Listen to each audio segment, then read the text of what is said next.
Months together జరిగిందనా లేకుంటే ఒక rich family అనా? అది ఆబ్వియస్. అంటే ఒక పాయింట్ ఏంటంటే మనకు అసలు ఊహించని విధంగా పెళ్ళిళ్ళు అంటేనే ఖర్చుతో కూడిన వ్యవహారం. ఎంత చిన్న పేదవాడైనా మ్యాక్సిమం వాళ్ళు ఖర్చు పెట్టేది పెళ్ళిలోనే ఖర్చు పెడతారు. ఇప్పుడు దాన్ని ఊహించని దానికి వీలు లేకుండా అంత అంటే 5,000 కోట్లు అయిపోయింది అంటే ఆటోమేటిక్గా that will come one under the vulgar display of wealth అని ఒక వర్డ్ ఉండేది. ఇది ఎప్పుడంటే ఆల్మోస్ట్ ఒక 25 years బ్యాక్ భరత్ షా అని ఒక చాలా పెద్ద ఫైనాన్షియల్ ఆయన నాకు సత్య జంగల్ అని నాకు ఫండ్ చేశారు ఆయన.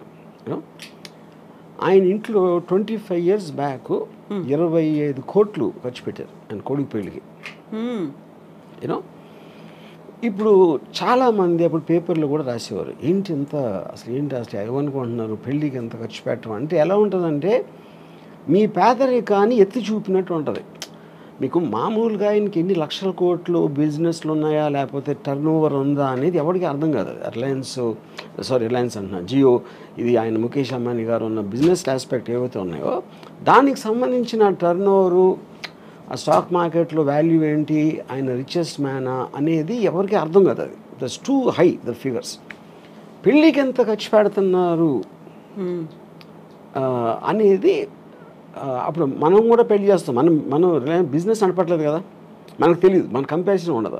మన ఇంట్లో పెళ్లి జరుగుతుంది, అమ్మాయి ఇంట్లో పెళ్లి జరుగుతుంది, దానికి దీనికి డిఫరెన్స్ అంటే మీరు అత్యంత పేదవాడిగా అనిపిస్తారు మీకు. ఎందుకంటే కంపారిజన్ ఆస్పెక్ట్లో అది మోర్ దెన్ ఎనీథింగ్ ఎల్స్.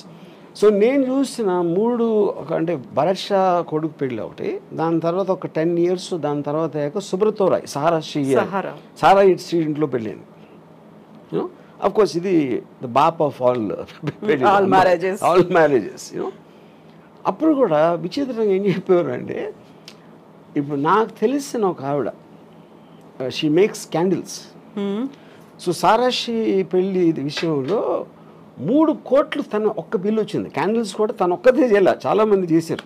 అంటే అది 7-8 రోజులు అలా అయింది పెళ్ళి. అది క్యాండిల్స్కి 3 కోట్లు అంటే అసలు మనకి ఎక్కడున్నాం మనం కూడా కాదు, ఎక్కడా లేవు. అది నా పాయింట్.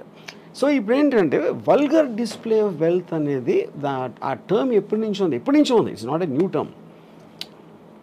అంటే మీరు నా దగ్గర నీకన్నా చాలా ఎక్కువ ఉందని చూపించటానికి ఒక సందర్భం క్రియేట్ చేసి, లేకపోతే మీరు ఏదో పేరెంటర్ కానీ మీరు రోజు వెళ్ళి ముఖేష్ అంబానీ ఇంట్లో కూర్చోరు, ఆయన ఏం చేస్తున్నాడో తెలియదు. ఆయన పెళ్లి చేస్తున్నాడు కాబట్టి ఇమేజెస్ బయటకు వస్తాయి, దానికి సంబంధించిన వార్తలు అన్నీ. ఇప్పుడు కానీ దీంట్లో ఎవరికి అర్థం కాదు ఏంటంటే దీంట్లో ఒకవైపు నుంచి అన్ని కోట్లు ఖర్చు పెట్టి ఇంత పేద దేశంలో ఇంతమంది తినటానికి తిండి లేదు, ఇంతమందికి అసలు ఇల్లు లేదు ఉండటానికి, మెజారిటీ వాళ్ళు అలా ఉన్నప్పుడు పెళ్లి కోసం 5,000 కోట్లు ఖర్చు పెడతారా అనేది ఒకటి రావచ్చు. సేమ్ థింగ్ భరత్ భాయ్ అప్పుడు కూడా వచ్చింది. అప్పుడు భరత్ భాయ్ నాకు చాలా ఇంట్రెస్టింగ్ ఇది చెప్పారు. ఫస్ట్ టైం నాకు డబ్బు అనేది ఏంటని అప్పుడు అర్థమైంది నాకు. తను ఏమన్నారంటే ఖర్చు పెట్టడం అంటే ఏంటి అసలు అర్థం? ఖర్చు పెట్టడం అంటే నా దగ్గర ఉన్న డబ్బు నా కొడుకు పెళ్లి సందర్భంగా ఆనందంతో నేను వేరే వాళ్ళకి ఇచ్చేస్తున్నా, అది దానం కిందకు వస్తుంది అన్నాడు. దుబారా ఖర్చు కాదు. ఎందుకంటే అదే 25 కోట్లు నేను ఒక ల్యాండ్ కొనుక్కుంటే ఎవరికి ప్రాబ్లం లేదు, ఆ ల్యాండ్ వాల్యూ 1000 కోట్లు అవ్వచ్చు 25 ఏళ్ళకి. కానీ అప్పుడున్న 25 కోట్లు నేను వేరే వాళ్ళకి ఇచ్చిన ఎవరికి ఇస్తారు? ఖర్చు అంటే ఏంటి అసలు మీనింగు? వర్కర్స్కి అయితే ఆభరణాలు చేశారు, ఏదో చేశారు, గెస్ట్లను పిలిచారు, తిండి పెట్టారు, ఇది చేశారు, ఇలాంటివి అన్నీ కలిపే కదా. అంటే ముఖేష్ అంబానీ జేబులో ఉన్న డబ్బు వేరే వాళ్ళకి వెళ్ళింది. అంటే అది యాక్చువల్గా మెచ్చుకోవాల్సిన విషయం ఇన్ వే. లేకపోతే ఆయన మళ్ళీ బిజినెస్లో పెట్టో ఏదో రియల్ ఎస్టేట్ ప్రాపర్టీ కొనో లేకపోతే ఏదో కొని ఇంకా ఎక్కువ అవుతుంది అంతే. అందుకని సర్క్యులేట్ అవుతుంది అది యాక్చువల్గా that is the whole point. So ఇప్పుడు డబ్బులు ఎప్పుడు పోవు, ఒక్క జేబు నుంచి ఇంకో జేబుకి మారుతాయి. ఒక చిన్న ఎగ్జాంపుల్, చాలామంది చిన్న ప్రొడ్యూసర్లు వచ్చి లేకపోతే ప్రొడ్యూసర్ ఎంత డబ్బులు పోగొట్టుకుంటారు అనుకుంటారు. ఎంత పోగొట్టుకుంటారంటే గాల్లో వెళ్ళిపోలేదు కదా, ఏం కాలిపోలేదు, వేరే జేబులోకి వెళ్ళి అతని దగ్గర ఉన్నాయి. అతను ఏదో ఒక విజన్తో వచ్చాడు, ఆ విజన్ కోసం పని చేయడానికి ఎంతో 100 మందికో 200 మందికో డబ్బులు ఇచ్చాడు అందరికీ. వాళ్ళందరూ పని చేశారు, ఆ విజన్ ఫెయిల్ అయింది ఒకడే. అది మిగతా వాళ్ళ దగ్గరికి వెళ్ళదు. That is what is called a distribution of wealth, redistribution of wealth వస్తుంది అది concept. So coming back to the marriage, ఇది ఇప్పుడు మీరు ఒక ఇప్పుడు స్పెక్టికల్ క్రియేట్ చేశారు. పెళ్ళి అంటే ఇదిరా అసలు ఏషియాలో ఇప్పుడు maybe I don't know in the world, అంటే ఈ షేక్లీ ఏమైనా చేస్తుంటారు నాకు తెలీదు. But this must be the most expensive marriage apart from ఈ కింగ్స్ క్వీన్స్ అలాంటి దగ్గర ఉందేమో నాకు తెలియదు. మోడర్న్ హిస్టరీలో this must be the most expensive. కానీ మోస్ట్ ఎక్స్పెన్సివ్ అన్నది నేను దాకా ఎగ్జాంపుల్ ఇచ్చినట్టు 5,000 కోట్లు ఆయన దానం ఇచ్చాడు. అది ఆయన చేసింది. అయితే మీరు దీన్ని ఈ రకంగా దానం అన్నప్పుడు కూడా అంత ఖర్చు పెట్టే బదులు స్కూల్స్ కట్టించవచ్చు, లేకుంటే రోడ్స్ ఇవ్వచ్చు, లేకుంటే విలేజ్ డెవలప్మెంట్ అదే నా point. Every one has their own way of doing that. You know వాళ్ళ దాంట్లో ఇప్పుడు దానం అనేది ఒకే రకంగా చేయాలని లేదు కదా. మనం అనుకునే స్కూల్ కట్టించారా, టెంపుల్ కట్టించారా, లేకపోతే ఎవరో వికలాంగులకి ఏదైనా ఇచ్చారా అనేది అవి కూడా అది అంటే. కానీ తన ఉద్దేశం, నా పాయింట్ తన డబ్బు వేరే దగ్గరికి వెళ్ళింది అనేది పాయింట్. కానీ ఏ విధంగా వెళ్ళింది అనేది ఎవరు చెప్పగలుగుతారు? ఏ విధంగా వెళ్ళాలి అని మీరు నిర్ధారించలేరు కదా. తన డబ్బు కదా, తన ఇష్టం అది. యా, ఇప్పుడు మీరు చెప్పిన ఒక ఎగ్జాంపుల్లో సహారా, సుబ్రతోరా ఇద్దరు కొడుకుల పెళ్ళిళ్ళు చాలా లావిష్గా చేశారు, ఎక్కువ ఖర్చు పెట్టారు.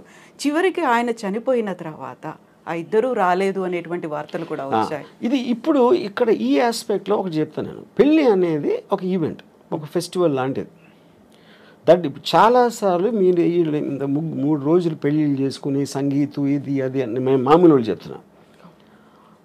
ఆ పెళ్ళి చేసిన తర్వాత మ్యాక్సిమం అంటే నాకు తెలిసిన నాకు దగ్గర పర్సన్ తన కొడుకు పెళ్లి చేసాడు.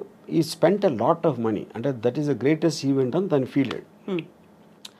వాళ్ళు ఒక 6 నెలల్లో విడిపోయారు. అప్పుడు ఎవరు ఎదవైనట్టు? ఖర్చు పెట్టినప్పుడు ఎదవైనట్టు, అంతే కదా.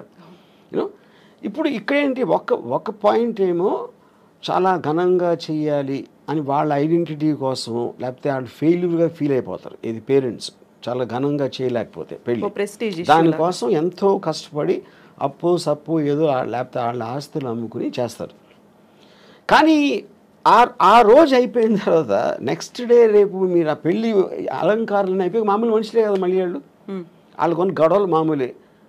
మళ్ళీ పెద్ద కొట్టుకుంటూ వచ్చినప్పుడు పెళ్లి వల్ల చేసామని ఆవిడ అనుకో, పెళ్ళి మర్చిపోయారు. రాత్ గయి బాత్ గయి అయిపోయింది, ఆ రోజుతోనే అయిపోయింది అది. సో దాని తర్వాత వచ్చే ఏ ఆస్పెక్ట్ అయినా కూడా you can't control it. So అప్పుడు అది రిడిక్యులస్ అండి. అందుకని నేనేమన్నానంటే డివోర్స్ని సెలబ్రేట్ చేసుకోవాలి, పెళ్ళి కాదు.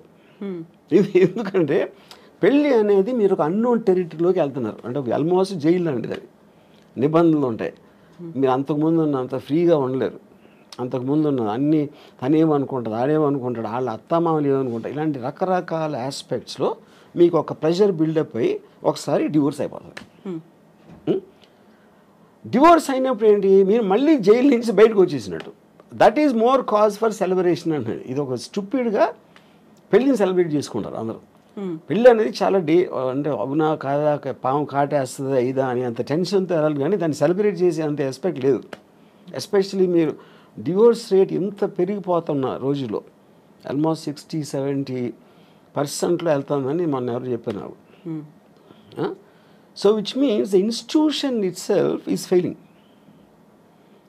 అలాంటి సందర్భంలో మీరు అదొక పెద్ద